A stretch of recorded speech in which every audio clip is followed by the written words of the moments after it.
औज़ुबिल्लाहि बिस्मिल्लाहिर्रहमानिर्रहीम। मोहतरम सामाइन, अस्सलामु अलैकुम रहमतुल्लाहि व बरकातुहू। आज के इस वीडियो में मैं रिश्ते का इंतखाब, या हम यूँ भी कह सकते हैं कि दुल्हन का इंतखाब, इस उन्वान के तहत आपके सामने चंद बातें रखूँगा। दुल्हन का इंतखाब या रिश्ते का इंतखाब ये कोई नई चीज़ नहीं है। एक ज़माने से ये होता आ रहा है कि जब बच्चा शादी के काबिल हो जाता है तो उसके घर वाले उसके रिश्ते के लिए दुल्हन ढूंढते हैं। और एक ज़माना था कि घर वाले, उसके वालिदैन ऐसी लड़की तलाशते जिसके अखलाक अच्छे हो, जिसमें दीनदारी हो, और खुद वालिदैन जाकर वो रिश्ता करते। इस तरह लड़के की शादी हो जाती। हालांकि लड़का उस लड़की को देखता भी नहीं और उसकी शादी उस लड़की से कर दी जाती। सही देखा जाए तो लड़के को लड़की बताना चाहिए, लेकिन हमने देखा कि उस वक्त लड़कों के भी अखलाक ऐसे हुआ करते थे कि वो बगैर देखे वालिदैन के मर्जी से शादी कर लेते और पूरी जिंदगी अपनी उस बीवी के साथ हंसी खुशी गुजारते थे। लेकिन आज हम देख रहे हैं कि रिश्ते को लेकर हमारे मियारात बहुत तब्दील हो गए हैं। रिश्ते का जो मियार बताया गया था कि दीनदारी देखकर रिश्ता करना चाहिए, लेकिन आज हम देख रहे हैं कि ये रिश्ते का ये मियार बहुत पीछे छूट चुका है। और आज ये देखा जा रहा है कि लड़की को इस मियार पे ना देखते हुए उसकी खूबसूरती को देखा जा रहा है, उसके रंग रूप को देखा जा रहा है, फिर उसके ख़ानदान को देखा जा रहा है, इसके साथ साथ फिर उसके दौलत को देखा जा रहा है, उसके वालिदैन के दौलत को, और इस हिसाब से फिर रिश्ता तय किया जाता है। बहुत सारे लोग ऐसे भी हमें देखने को मिलते हैं जो ये कहते हैं कि हमें लड़की के वालिदैन के दौलत से कोई लेना देना नहीं है और हमें कुछ नहीं चाहिए, लेकिन फिर भी ये देखा गया कि वो एकलौती एक लड़की ढूंढते हैं ताकि बगैर मांगे बहुत कुछ मिल जाए। लिहाजा मेरे बताने का मतलब ये है कि रिश्ते के मियारात आज तब्दील हो गए। इसके साथ साथ अब ऐसा भी नहीं है कि लड़के के वालिदैन या सिर्फ लड़का लड़की को पसंद कर रहा है और शादी हो जा रही है। नहीं, बल्कि अब ऐसा हो गया है कि वालिदैन को भी लड़की पसंद आनी चाहिए, लड़के को भी लड़की पसंद आनी चाहिए, लड़के के भाइयों को लड़की पसंद आनी चाहिए, लड़के के बहनों बहनों को लड़की पसंद आनी चाहिए। इसके साथ साथ अब ये भी हो रहा है कि लड़के के बहन भाई को भी लड़की पसंद आनी चाहिए। बारी बारी से जाकर वो लड़की देखी जाती है और इन तमाम लोगों के जहन में एक अलग अलग तस्वीर सबने लड़की की बिठाई हुई होती है। इसलिए जो इनके जहनों में लड़की बैठी है उस तरह की लड़की कहीं ना कहीं नहीं मिल पाती है। कहीं पर लड़की खूबसूरत और फेयर है तो उसका कद छोटा होता है, कहीं पर वो दराज कद है तो वो सांवले कलर की होती है, कहीं पर लड़की पसंद आ रही है तो उसके खानदान पसंद नहीं किया जाता है, कहीं खानदान और लड़की पसंद आ रही है तो उसके वालिदैन की वजह से रिश्ता कैंसिल किया जाता है। गर्ज के हर कोई अपने हिसाब से रिश्ते के मियार को जांचता है और फिर कोई ना कोई बहाना बनाकर वो लड़की रिजेक्ट कर दी जाती है। और हम देख रहे हैं कि लोग ऐसा घर घर घूमते हैं और लड़कियों पर लड़कियां रिजेक्ट करते चले जाते हैं। वो ये भी नहीं सोचते कि जिस घर में जिस लड़की को वो रिजेक्ट करके आए हैं उसके दिल पर क्या गुजर रही होगी जब उसे ये मालूम होता है कि वो रिजेक्ट कर दी गई है, उसे नापसंद किया गया है, तो वो टूट कर रह जाती है। उसके दिल को कितनी तकलीफ होती होगी इसका अंदाजा आप नहीं लगा सकते। वो अकेले में रातों में चुपके चुपके रोती है क्योंकि उस पर रिजेक्ट का धब्बा लग चुका है। और फिर ये भी कहा जाता है कि लोगों को ये बताया भी जाता है कि फला जगह लड़की देखने को गए थे लेकिन लड़की पसंद नहीं आई। इस तरह पूरे गांव भर में या पूरे रिश्तेदारों में ये चर्चा किया जाता है कि फला जगह देखने गए थे और लड़की पसंद नहीं आई, लिहाजा जो दूसरे रिश्ते आने वाले हैं वो भी आने से रुक जाते हैं। ये इंतहाई गलत बात है। इस पर आज बहुत संजीदगी से सोचने की जरूरत है कि हम ये मासूम बच्चों के साथ कहीं गलत तो नहीं कर रहे हैं। हम ये भी कर सकते हैं कि उस बच्ची को, बेचारी को ये मालूम भी ना हो कि वो रिजेक्ट की गई है। ऐसे तरीके हमें अपनाने की ज़रूरत है।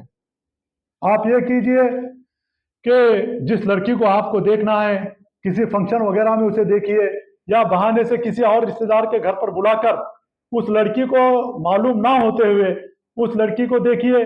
अगर वो लड़की पसंद आती है तब उसके घर पर जाइए, और अगर वो लड़की पसंद नहीं आती है तो फिर उसके घर पर जाने का सवाल ही नहीं। इस तरह लड़की को मालूम भी नहीं होगा कि उसे देखा गया है और वो रिजेक्ट की गई है। हमें कुछ ना कुछ तो भी उन बच्चियों के इज्जत नफ्स का ख्याल रखना पड़ेगा। हम जब वो रिजेक्ट का जो लफ्ज उस पर लगाते हैं, उस पर धब्बा लगाते हैं, तो वो बहुत अपने आप में कुड़ती है।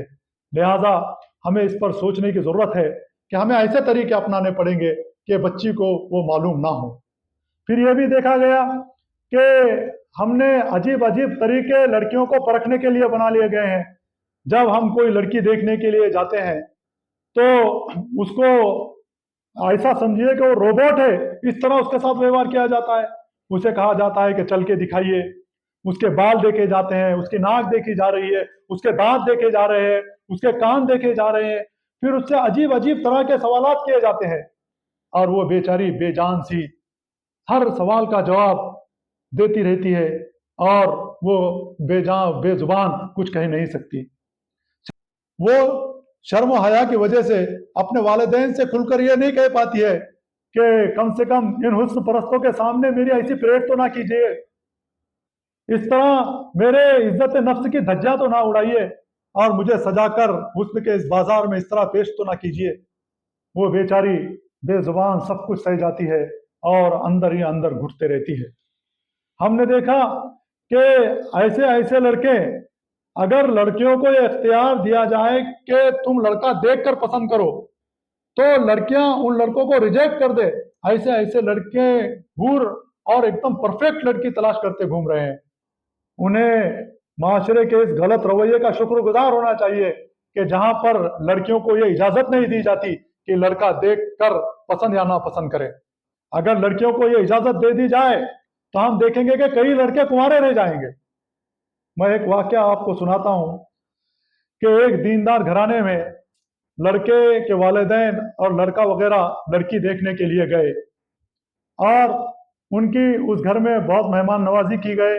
वो बैठे, और फिर जब लड़की बताने की बारी आई तो देखा गया कि लड़की पूरी तरह इसके नकाब में उनके सामने आई, जिसका चेहरा भी ढका हुआ था। वो चंद सेकंड वहां पर खड़ी रही और फिर वापस पलट कर चले गई। सब हैरान थे कि ये क्या माजरा हुआ।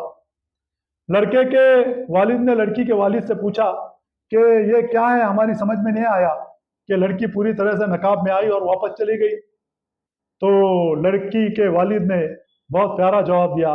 उन्होंने कहा कि मुझसे मेरी लड़की ने पहले ही कह दिया था कि मैं लड़का देखने के लिए या उनके सामने मैं पूरी तरह से नकाब में आऊंगी, और अगर मुझे लड़का पसंद आता है तो मैं अपने चेहरे से नकाब हटाऊंगी, वरना मैं वापस वैसे ही वापस पलट जाऊंगी।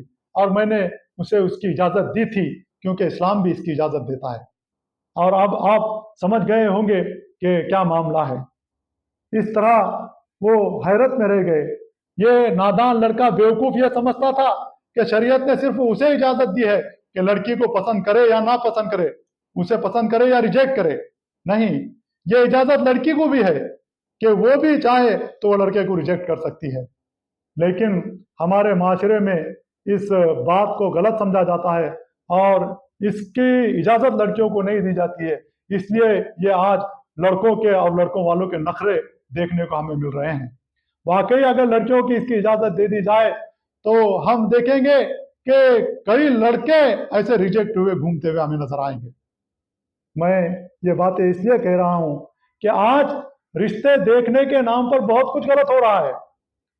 लड़कियों के इज्जत नफ्स की धज्जियां उड़ाई जा रही है, उनका कोई ख्याल ही नहीं किया जाता, बल्कि घर दर घर लड़कियां ढूंढते घूम रहे हैं, दावतें उड़ाई जा रही है और लड़कियों पे लड़के रिजेक्ट किए जा रहे हैं, और इसका कोई ख्याल ही नहीं कि उन मासूम लड़कियों के दिलों पर क्या गुजर रही है। लिहाजा जरूरत इस बात की है, जैसा कि मैंने कहा, कि हमें ऐसे तरीके अपनाने पड़ेंगे कि लड़की को हम देखें और उसे पता भी नहीं चले कि उसे देखा गया है और वो रिजेक्ट हुई है। इस तरह से करने से हम देखेंगे कि जहां वो लड़की को बुरा नहीं लगेगा, वहीं माशरे में भी ये बदनामी नहीं होगी कि फला जगह रिश्ता देखने के लिए लड़के वाले गए थे लेकिन लड़की पसंद नहीं आई। लिहाजा आज ज़रूरत इस बात की है कि रिश्ते जब देखने के लिए जाते हैं तो इन बातों का ध्यान दें और खुसूसी तौर पर दीनदारी को तरजीह देकर हम रिश्ते करें तो इंशाल्लाह ये रिश्ते पायदार भी होंगे और आगे टिकेंगे भी और एक पुरसुकून ज़िंदगी भी लड़के और लड़की की गुजरेंगी। यही आज के इस वीडियो में मुझे कहना था। अल्लाह हाफिज़।